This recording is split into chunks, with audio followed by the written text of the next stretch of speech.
अस्सलामुअलैकुम क्लास, कैसे हैं आप सब। उम्मीद करती हूँ कि तमाम बच्चे अपने घरों में बिल्कुल खैर खैरियत से होंगे और अपना तमाम ऑनलाइन वीडियो लेसन्स का जो काम है वो भी तमाम बच्चे कर रहे होंगे। हमने कल के सबक में क्या किया था, कौन बताएगा। जी जी हुज़ैफ़ा, आप बताएं। जी, हमने किया था तफ़हीम जो थी इबारत। क्या किया था? तफ़हीम इबारत। तो तफ़हीम इबारत में हमने क्या किया था?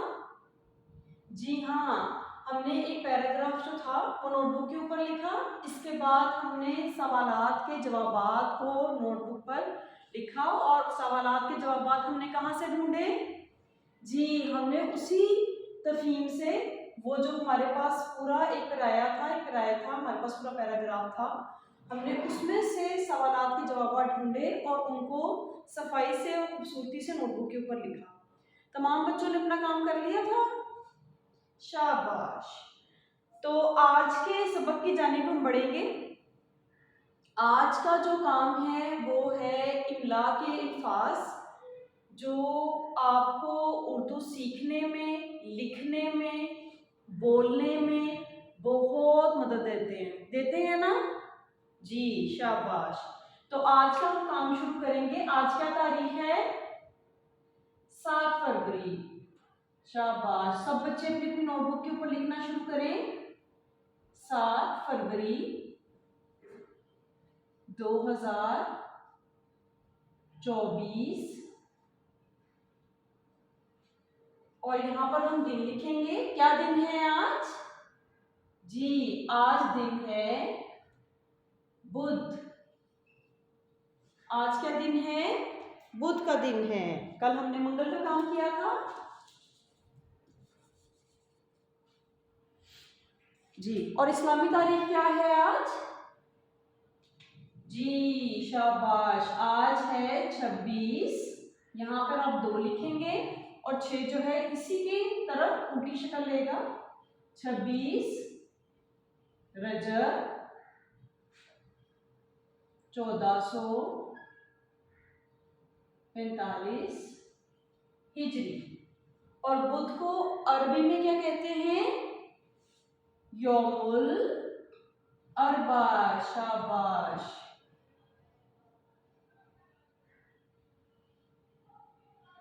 अच्छा जी, आपने इस्लामी तारीख और दिन जो है वो नोटबुक के ऊपर नहीं लिखना, जैसे कि हम पहले भी करते हैं। आपने सिर्फ 7 फरवरी 2024 और बुध को नोटबुक के ऊपर लिखना है। आपकी सहूलत के लिए यहाँ पर मैं लिख देती हूँ कि हम किस जमात का काम कर रहे हैं, ताकि जब आप लेसन को खोलें तो आपको फौरन समझ आ जाए कि ये हमारी जमात का काम है। ठीक है, जमात स्वयं सब बच्चों ने लिख लिया है, शाबाश। आगे अपने काम को मजीद बढ़ाएंगे। जैसे कि हम इमला के जो अल्फाज हैं वो कैसे करते हैं? पहले हम सवाल लिखेंगे और सवाल क्या है? इमला के अल्फाज लिखें। ये आपका सवाल हो गया। ठीक है, अब हम अपने इमला के अल्फाज को शुरू करते हैं जी। सब बच्चों ने अपनी अपनी नोटबुक निकाल ली है, सफा तैयार कर लिया है। इसी तरह बिल्कुल जमात का काम आपने यहाँ पर लिखना है, जमात स्वयं नहीं लिखना। जमात का काम आएगा यहाँ पर, जैसे कि हम अपने नोटबुक के ऊपर लिखते हैं जमात का काम। ठीक है, इसके बाद आपने सवाल लिखा, इमला के अल्फाज लिखे। इसके बाद हम यहाँ पर इसके नंबर लगाएंगे। नंबर 1 2 3 4। और अब सब बच्चों का सफा तैयार है। हाथ खड़े करके बताएं किस किस बच्चे ने सफा तैयार कर लिया, शाबाश। अब पहले लफ्ज की जानिब हम बढ़ेंगे, वो है इफ्तारी। जी हाँ, इफ्तारी। इफ्तारी का मतलब सब बच्चों को पता होगा। हाथ खड़े करके बताएं किस किस को पता है। शाबाश। जी इब्राहिम गिलानी आप बताएं। जी शाबाश। चूंकि अगले महीने से इंशाल्लाह ताला मार्च में रमज़ान आने वाले हैं और हमारा एक सबक है रमज़ान और ईद उल फितर, जो कि हम सब पढ़ चुके हुए हैं और उसके इमला की हिफाज़त आज हम कर रहे हैं। तो उसमें हमने क्या सीखा था कि किस तरह से रमज़ान का महीना जो है जब वो शुरू होता है तो उसकी गहमा गहमी शुरू हो जाती है, उसकी तैयारियां शुरू हो जाती हैं और तमाम लोग इसको बहुत ज़ौक़ व शौक़ से तैयारियों में हिस्सा लेते हैं। बाज़ार से सौदा सर्फ आता है, अम्मी मज़ेदार तरह के खाने पकाती हैं, पकवान जो है तैयार किए जाते हैं। जैसा कि हमारी तफ़हीम मुबारक में भी रमज़ान की तैयारी हुई थी, याद होगा आप सबको। उसमें भी दादी जान किस चीज़ की फ़िक्र में रहती थी? सहरी और इफ्तारी की फ़िक्र में। तो ये वही लफ्ज़ है। तो इब्राहिम ने भी यही मतलब बताया कि रमज़ान में जब हम रोज़े को खोलते हैं तो रोज़े को खोलने के लिए जो सामान तैयार किया जाता है उसको कहते हैं इफ्तारी। और इफ्तारी जो है वो हमेशा कोशिश करनी चाहिए वो सादी हो, ठीक है। समोसे और पकौड़े कम से कम खाए जाएं, ठीक है। इससे हम मोटे भी नहीं होंगे और हम चुस्त भी रहेंगे, ठीक है ना। चलिए जी दूसरा लफ्ज़ की तरफ हम बढ़ते हैं। दूसरा लफ्ज़ है एहतमाम। क्या लफ्ज़ है? एहतमाम। जैसे कि अभी हमने रमज़ान की तैयारी के बारे में अभी वजाहत की कि इफ्तारी की तैयारियां जो की जाती हैं वो बहुत एहतमाम से की जाती हैं, बहुत ज़ौक़ व शौक़ से की जाती हैं, बहुत तैयारी की जाती है इसकी। और हमें बहुत शौक़ होता है ना, छोटे बच्चों को तो बहुत ज़्यादा शौक़ होता है कि वो रोज़े रखें और वो भी इसी तरह बड़ों की तरह रोज़े को इफ्तार करें, सहरी के वक्त उठें और अल्लाह ताला की इबादत करें और अल्लाह ताला की तरफ से दिया गया जो सवाब होता है, क्योंकि अल्लाह ताला इसका अजर खुद देते हैं ना, अल्लाह ताला ने फरमाया है। तो हम भी चाहते हैं कि इसी एहतमाम को हम भी जारी सारी रखते हुए हम भी रोज़े की तैयारी करें। ऐसे ही होता है जी। तो इसके मतलब जो है वो भी हम साथ साथ देखते जाएंगे। अगला लफ्ज़ है मुनज़्ज़म। मुनज़्ज़म मीम के ऊपर पेश आएगी ताकि आपको पता चल जाए कि मुनज़्ज़म लफ्ज़ नहीं है, ये मुनज़्ज़म लफ्ज़ है। और इसके बाद इसके मतलब की जानिब पढ़ते हैं। कौन इसका मतलब बताएगा? जी नबीहा आप बताएं। जी शाबाश, नबीहा ने बताया। मुनज़्ज़म कहते हैं एक तरतीब से काम करने को, एक सलीके से काम करने को। जैसे जब आप अपना स्कूल का काम करते हैं तो एक तरतीब से करते हैं ना।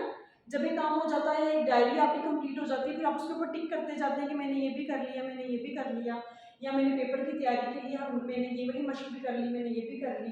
तो एक तरतीब बन जाती है। इस तरह हम ना तो काम को भूलते हैं और हमारा काम जो है बहुत खुशउस्लूबी से हो जाता है। ऐसे ही होता है ना, सब बच्चे इसी तरीके से करते हैं। शाबाश। अगला लफ्ज़ है मश्क। मश्क जी, मश्क किसको कहते हैं? जी मुनाहिल आप बताएं। जी शाबाश, मिनाहिल ने बताया। मश्क कहते हैं किसी काम को बार बार करना ताकि उस काम को करने की महारत आ जाए। उस काम को करना आ जाए हमें, तो हम उस काम को बार बार करते हैं ना, ताकि हमारे जो भी हम काम सीख रहे हैं वो हमें आ जाए। ऐसे ही होता है। जैसे कि हम कोई रियाजी का सवाल करते हैं, आपको आपकी मौलमा ने वो सवाल सिखा दिया कि इसको इस तरीके से करना है। इसके बाद वो आपको एक सवाल देती हैं कि आप इस सवाल को खुद करके देखें। इसका मतलब होता है कि आपको मश्क के लिए वो सवाल दिया गया ताकि आपको वो सवाल खुद से करना आ जाए। जी अब हम अपने 5वें लफ्ज़ की तरफ बढ़ेंगे। यहाँ तक तमाम बच्चों ने लिख लिया हुआ है? शाबाश। अगला लफ्ज़ है मशगूल। मशगूल, मीम की शक्ल, शीन की इश्काल, गाइन का नुक्ता आएगा फिर गाइन के ऊपर। ये गाइन की शक्ल है, ये वाव है और ये लाम। मशगूल यहाँ पेश लगा देता है ताकि आसानी हो जाए इसको पढ़ने में भी। मशगूल क्या लफ्ज़ है ये? मशगूल। मशगूल किसको कहते हैं? जी कौन बताएगा? जी इब्राहिम रहमान आप बताएं। जी शाबाश, इब्राहिम ने बताया। मशगूल का मतलब है किसी काम में बहुत इन्हमाक से डूब जाना, बहुत मसरूफ होकर काम करना कि आपको आसपास की होश ना रहे कि इर्द गिर्द हमारे क्या हो रहा है, यानी कि बहुत तवज्जो से किसी काम को करना। अब हम लफ्ज 6 की जानिब बढ़ेंगे। छठा लफ्ज क्या है? रौनक। रौनक। जी रौनक किसे कहते हैं? जी कौन बताएगा? हाथ खड़े करें, शाबाश। जी जी इब्रार आप बताएं। जी शाबाश। इब्रार ने मतलब बताया है चहल पहल, यानी कि जब हमारे घर में मेहमान आते हैं तो हमारे घर में कितनी अच्छी रौनक हो जाती है, हम बहुत खुश होते हैं, दिल से भी खुशी होती है, हमारा दिल भी करता है कि फिर हम अपने मेहमानों को वक्त दें, उनके लिए मज़ेदार पकवान तैयार करवाएं, उनको पानी पिलाएं। दिल करता है ना, छोटे छोटे बच्चे तो इसी तरह मदद करते हैं ना अपने अम्मा अब्बा की। तो रौनक का क्या मतलब हुआ? एक चहल पहल। इसी तरह जो हम अपने सबक की जानिब अगर हम सोचें तो सबक में भी रमज़ान की चहल पहल थी और फिर ईद की तैयारियों की चहल पहल थी और रौनक का समा था। ठीक हो गया। अब हम 7वें लफ्ज की जानिब बढ़ेंगे। 7वां लफ्ज है समा। समा। समा का क्या मतलब है? एक खूबसूरत सा मंजर जो है वो आपकी नजरों के सामने तस्वीर बन जाए, एक खूबसूरत मंजर बन जाए, उसको कहते हैं समा। जैसे कि रमजान का एक समा जो था वो सब लोगों की आंखों के आगे आ गया था जब हमने उसके बारे में पढ़ा था। अगला लफ्ज है त्योहार। त्योहार किसे कहते हैं? जी त्योहार कहते हैं कोई ऐसा मजहबी या मुआशी आपका कोई ऐसा तकरीब हो जो हम सब लोग मिलजुल कर एक दूसरे के साथ मनाते हों और उसका मजा उठाते हों। ठीक है। अगले लफ्ज की जानिब हम बढ़ेंगे। कौमी। कौमी। कौमी का क्या मतलब है? कौम का। जो कौम से लफ्ज निकला है ये काफ वाव मीम कौम, आगे छोटियां लगी हुई है, इसको थोड़ा सा छोटा कर लेते हैं यहाँ से, ये बन गया कौमी। कौम से है ये लफ्ज। नॉय फा सब बच्चों ने लिख लिए? शाबाश। अगला लफ्ज है कुदरती मनाजिर। कुदरती मनाजिर। जी शाबाश। इसका मतलब कौन बताएगा? जी जी आप बताएं फरहाद। शाबाश। कुदरती मनाजिर का मतलब है वो चीज़ें, वो समाज जो अल्लाह ताला ने बनाया हुआ है, वो कुदरती चीज़ें जो अल्लाह ताला ने बनाई हैं और उनको देखकर हम बहुत लुत्फानंदोज़ होते हैं। हम जब किसी ऐसी जगह पर जाते हैं जहाँ पर अल्लाह ताला की बनाई हुई कुदरती चीज़ें मौजूद हों तो हम कितने खुश होते हैं और अल्लाह ताला का शुक्र बजा लाते हैं ना, कि अल्लाह ताला का लाख लाख शुक्र है कि अल्लाह ताला ने हमें तमाम चीज़ें दी। अगला लफ्ज़ है पैगाम। पैगाम। जी पैगाम का क्या मतलब है? जी पैगाम का मतलब होता है कोई ऐसा आपको बताया जाए, कोई किसी ने आपको कोई बात बताई है और आपने उसको आगे जाकर इसी तरीके से बतानी है। कोई हुक्म भी हो सकता है, कोई बात भी हो सकती है जो आपने अपने दोस्त तक पहुंचानी है, आपने अपने किसी उस्ताद को बतानी है, आपने अपने माँ बाप को बतानी है। पैगाम तो किसी को भी दिया जा सकता है। ठीक है। यहाँ तक सब बच्चों ने लिख लिया लफ्ज पैगाम? जी। अगला लफ्ज है शिरकत। शिरकत। शिरकत का क्या मतलब है? जी शिरकत का मतलब है किसी भी तकरीब में शामिल होना। जी तो हमने शिरकत तक लफ्ज सब कर लिए। शिरकत का क्या मतलब था? जी किसी भी तकरीब में किसी जगह पर जाना, शामिल होना, मतलब इसका ये है। ठीक हो गया। अगला लफ्ज है जज्बा। पाकिस्तान का एक बड़ा मशहूर मिली नगमा भी है, याद है किसी बच्चे को? हाँ है जज्बा जुनून। सबको आता है? अरे वाह शाबाश। मिली नगमा सबको आने भी चाहिए ना। तो जज्बे का क्या मतलब हुआ? जोश, बलबला, जो हम अपने अंदर से महसूस करते हैं किसी काम को करने के लिए। जैसे हमें खेलने का बहुत शौक होता है, लड़कों को क्रिकेट खेलने का बहुत शौक होता है, लड़कियों को अमूमन कोई ऐसा खेल जो इंडोर गेम होती है लड़कियों को तो वो ज़्यादा अच्छी लगती है ना, जो अंदर खेली जाती हैं। इसके अलावा गुड़ियों का खेल लड़कियों को बहुत पसंद होता है, बैडमिंटन बहुत पसंद होती है। इसके अलावा लड़कियों को भी खेल क्रिकेट पसंद होती है, ज़रूरी नहीं है सिर्फ ये लड़कों का ही खेल है। तो जज्बा किसी भी चीज़ का हो सकता है। अगला लफ्ज़ है बेदार। बेदार, बेदार का क्या मतलब है जी? नुमान उस्मान, आप बताएं जी। बेदार का मतलब है जागना। शाबाश, बहुत अच्छा है, बिल्कुल दुरुस्त लफ्ज़ बताया आपने। नुमान ने बताया बेदार का मतलब है जागना। अब हम इन तमाम अल्फाज की दोहराई करते हैं कि हमने क्या सीखा, क्या लिखा, क्या पढ़ा। सब बच्चे तैयार हैं? शाबाश, चले जी, अब इसकी दोहराई मिलके करेंगे। पहला लफ्ज क्या है जी? इफ्तारी। क्या है पहला लफ्ज? इफ्तारी। दूसरा लफ्ज एहतमाम। एहतमाम, शाबाश। तीसरा मुनज़्ज़म। मुनज़्ज़म। चौथा मश्क। मश्क। पांचवा मशगूल। मशगूल, ये गाइन है, ये आपने याद रखना है, ये मशहूर लफ्ज़ नहीं है, क्योंकि यही तमाम मिला के जो अल्फाज होंगे और आगे भी जब इंशाल्लाह करेंगे, ये वो अल्फाज हैं जो आपके इम्तिहानात में भी असातिज़ा जो हैं ये लफ्ज़ इस्तेमाल करते हैं। तो जो मुअल्लिमा है वो ये लफ्ज़ बोलेंगी और आप इसको लिखेंगे, तो इन्हीं में से कोई ना कोई लफ्ज़ आएंगे। तो आपको ये दुरुस्त तरीके से जांचना है कि आपको जो लफ्ज़ बोला जा रहा है वो मशहूर लफ्ज़ है या मशगूल लफ्ज़ है। तो आपने जब इसको मश करनी है इसकी बार बार, तो आपने बार बार इसके तोड़ करने हैं। मीम शीन मश, गाइन वाव लाम गूल, मशगूल। ठीक है, इसके हिज्जे करने हैं आपको, ताकि आपको इस तरीके से याद रहे। छठा रौनक। रौनक। सातवां समा। नून गुन्ना को भी बोलना है आपने, समा लफ्ज नहीं है ये। जैसे कि एक टीवी चैनल का भी नाम है, सॉरी न्यूज़ चैनल का नाम है समा। समा टीवी है मेरा ख्याल उसका नाम। तो ये वो समा नहीं है, ये एक समा है जो एक मंजर हमारी आंखों के आगे बन जाता है। तो ये क्या है? समा। आठवां त्योहार। त्योहार। नौवां कौमी। कौमी। दसवां कुदरती मनाजिर। कुदरती मनाजिर।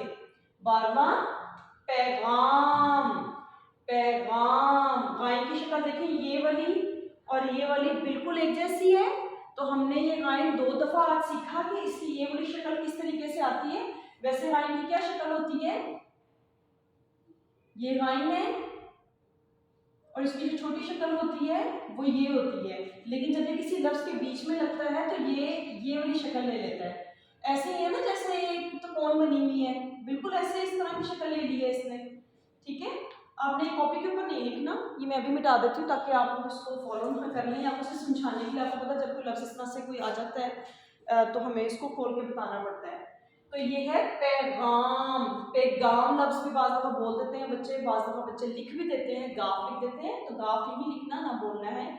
ये पैगाम लफ्ज है, गाइन की आवाज़ हलक से निकलनी चाहिए, गाइन भारी सी आवाज़। पैगाम। 13वां लफ्ज है शिरकत। चौथवां लफ्ज है जज्बा। जज्बा। 15वां लफ्ज है बेदार। बेदार। यहाँ तक सब बच्चों ने लिख लिया और समझ भी लिया? शाबाश। अब हम आज की उर्दू की डायरी की जानी पढ़ेंगे। तो उर्दू मजमून का जो आज घर का काम है वो है खुशखती। खुशखती का जुमला हम लिखेंगे जी। क्या जुमला है खुशखती का? अल्लामा इकबाल। अल्लामा इकबाल ने बच्चों के लिए कई नज़्में लिखी। ठीक है, लिखी हो गया। अल्लामा इकबाल ने बच्चों के लिए कई नज़्में लिखी। इसके अलावा आपने जो आज जमात का काम है वो दोहराना है। जमात का काम दोहराएं। और जमात का जो काम है वो है खुशवती का। उम्मीद करती हूँ कि आज का जो सबक है वो सब बच्चों को बहुत अच्छे तरीके से समझ आ गया होगा। अगले सबक तक के लिए अल्लाह हाफिज़।